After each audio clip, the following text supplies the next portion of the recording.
Hey everyone, jumping right in, AI startups. It's the thing on everyone's mind, right? Feels like a whole new world of opportunity out there. It does, doesn't it? So today, we're doing a little time travel. Okay. Going back to those epic tech showdowns of the past, see if we can't find some clues about where AI is headed. That sounds good to me. Our guide for this trip. A fascinating conversation we stumbled upon between, well, a VC, let's say battle-tested, seen it all, and a product builder, the kind who can sniff out a good idea a mile away. I like it. And the question they're wrestling with is a big one. Are we right now on the edge of a change as huge as, like, the iPhone moment? Yeah, everyone's asking that. So to even try to answer that, Uh-huh. we got to rewind. Back to the early web. Wild West, anything goes. Remember those days? Oh, I remember. It was exhilarating. Anyone could build a website, launch an idea. It didn't cost an arm and a leg. Total free-for-all. But like any gold rush, bound to be winners and, well, not winners. And sometimes the early winners, not who you expect. True, very true. Like, think about Facebook. I mean, now they're basically social media, right? Right. But they didn't just start as the giants. No, they did not. And that's a lesson in and of itself for today, right? The biggest companies, the most powerful, doesn't make them invincible. That is a good point. Remember, Microsoft, at their peak, right, they invested in Apple. Apple, of all companies. When Apple was on the ropes. Wait, seriously, I did not know that. Oh, yeah. It was a brilliant move, actually. See, Microsoft, they were battling those antitrust lawsuits, and helping out Apple made them look a little less like the big bad wolf. Ah, I see. Plus, it meant Windows, their baby, would be on these, at the time, kind of niche Apple computers, if they took off. Long game, right? Playing chess, not checkers. Yeah. So for someone starting up now, what's the takeaway from all that? Don't assume you know who the winner's going to be. Today's nobody is, tomorrow's Google, maybe. And always be on the lookout for those weird opportunities. Sometimes propping up your competition, that's the smartest play. Huh. Makes you think. Okay, but back to Facebook. So they're big, but they wanted to be more than an app. They wanted to be the platform, their own little world. Right, and for a minute there, it almost worked, Farmville, that whole thing lived inside Facebook. Farmville. Oh man, the nostalgia. I can practically hear those little pixelated cows. That was their platform play. And even, Spotify, early days, Facebook was huge for them. Let people share songs, discover new music, all without leaving that Facebook world. True, but it didn't really work out long term, did it? Yeah. Like, Facebook never became the place online. Not really. Nope. And that's another one to learn from. Building a platform, even when you're starting from a position of strength. Hard. Really, really hard. So if we're distilling this down to lessons, what's the Facebook takeaway? Being open, it's a two-way street, can be amazing for growth early on. Gets you tons of users, cool ideas popping up. But it can also mean things get messy. You lose focus. Users end up confused, especially in the AI world. That's something to think about. Yeah, for sure. Being the cool open space versus, like, having a plan for the long haul. Tough needle to thread. Yeah, fascinating stuff. Facebook's attempt at platform domination didn't quite pan out the way they hoped, did it? Nope.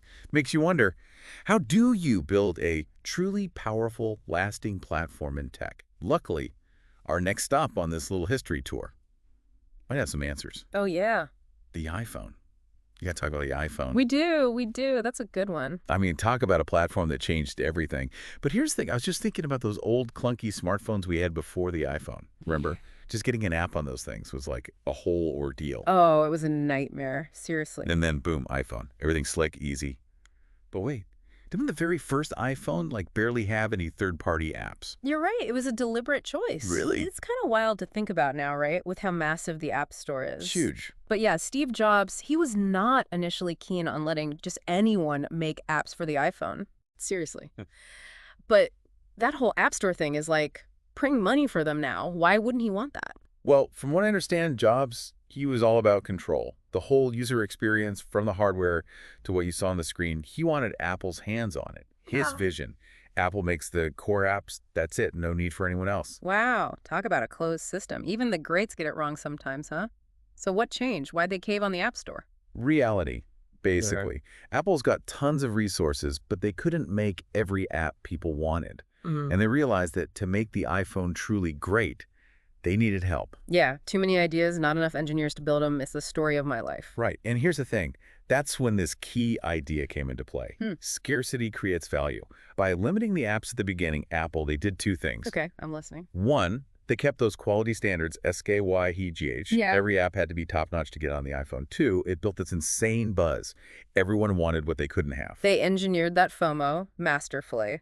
Oh, yeah. Suddenly, every developer and their dog wanted to build for iPhone. It was the hottest ticket in town. And Apple, being Apple, they set the terms. Remember them saying you're renting time about the App Store? Oh, I remember. Bold move. It was basically saying, this is our playground, you're just playing here.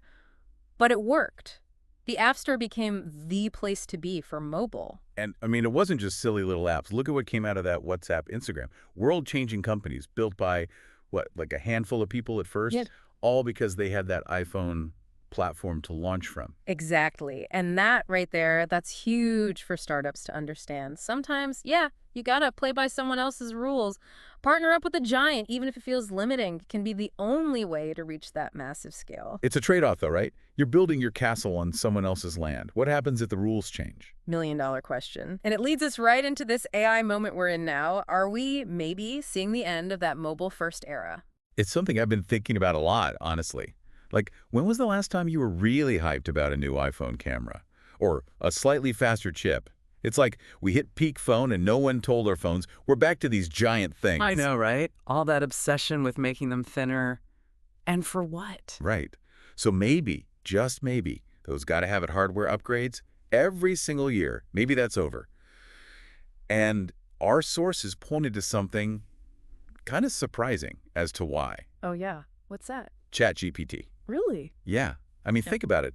It's not like ChatGPT needs the very latest, greatest phone to run. Right. I bet my grandma could fire that thing up on her old flip phone. Yeah, you got a point. It's not about the hardware, is it? It's the software that's blowing everyone's minds right now. ChatGPT, running just fine on a phone from 3 years ago. And get this, our sources said it's the #1 app.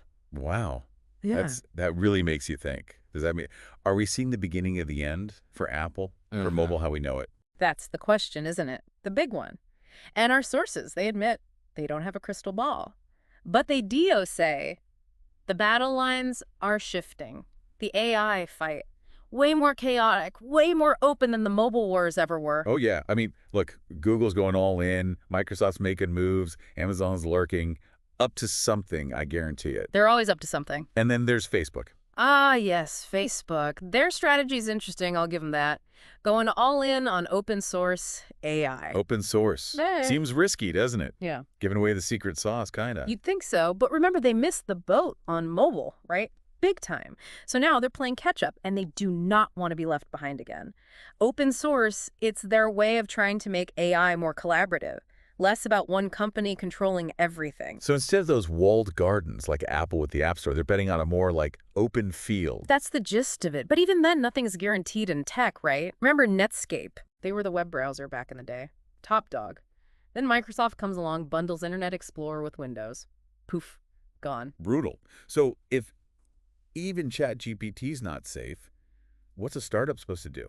The big guys always have the home advantage, it seems like. Oh, it's tough, no doubt. Building a consumer app now, like trying to get noticed in a hurricane. TikTok, YouTube, they suck up all the attention.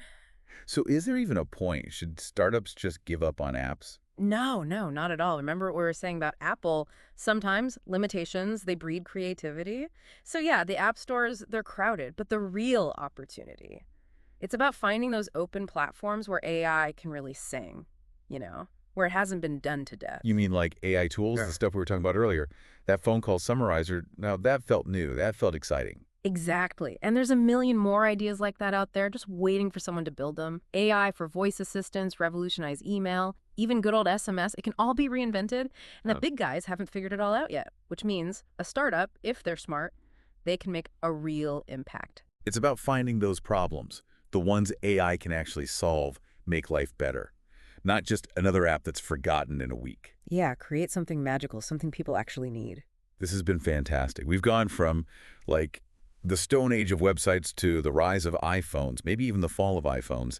And now, here we are, staring down AI. What a time to be alive. And building stuff. I guess the biggest takeaway for me, it's not about predicting what's going to happen. It's about having the guts to just go for it, Wow. right? Build that future. You got it. Couldn't agree more. So to everyone listening, don't be afraid to experiment. Explore those crazy ideas, because who knows? You might be the one to kick off the next tech revolution. Until next time, stay curious, everyone.